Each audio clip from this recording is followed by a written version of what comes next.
The Sea Raiders by H.G. Wells. Part 1.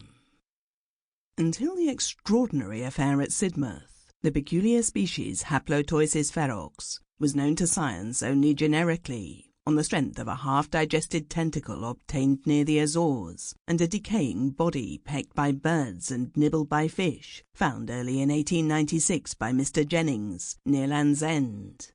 In no department of zoological science, indeed, are we quite so much in the dark as with regard to the deep-sea cephalopods.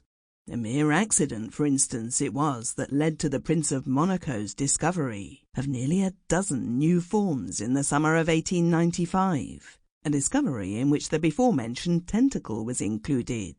It chanced that a cachalot was killed off Terceira by some sperm whalers, and in its last struggles charged almost to the prince's yacht, missed it, rolled under, and died within 20 yards of his rudder.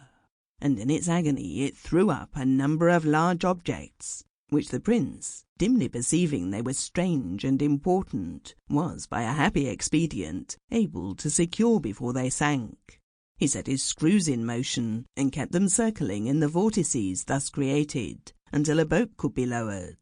And these specimens were whole cephalopods, and fragments of cephalopods, some of gigantic proportions, and almost all of them unknown to science. It would seem, indeed, that these large and agile creatures, living in the middle depths of the sea, must, to a large extent, forever remain unknown to us, since under water they are too nimble for nets, and it is only by such rare unlooked-for accidents that specimens can be obtained.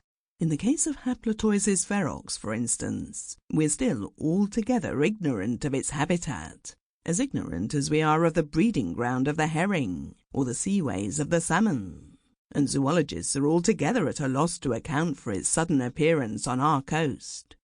Possibly it was the stress of a hunger migration that drove it hither out of the deep, but it will be perhaps better to avoid necessarily inconclusive discussion, and to proceed at once with our narrative.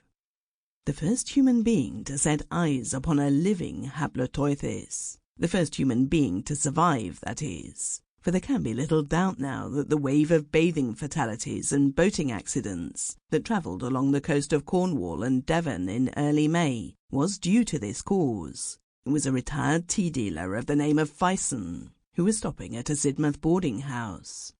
It was in the afternoon, and he was walking along the cliff path between Sidmouth and Ladram Bay. The cliffs in this direction are very high, but down the red face of... Sample complete. Ready to continue?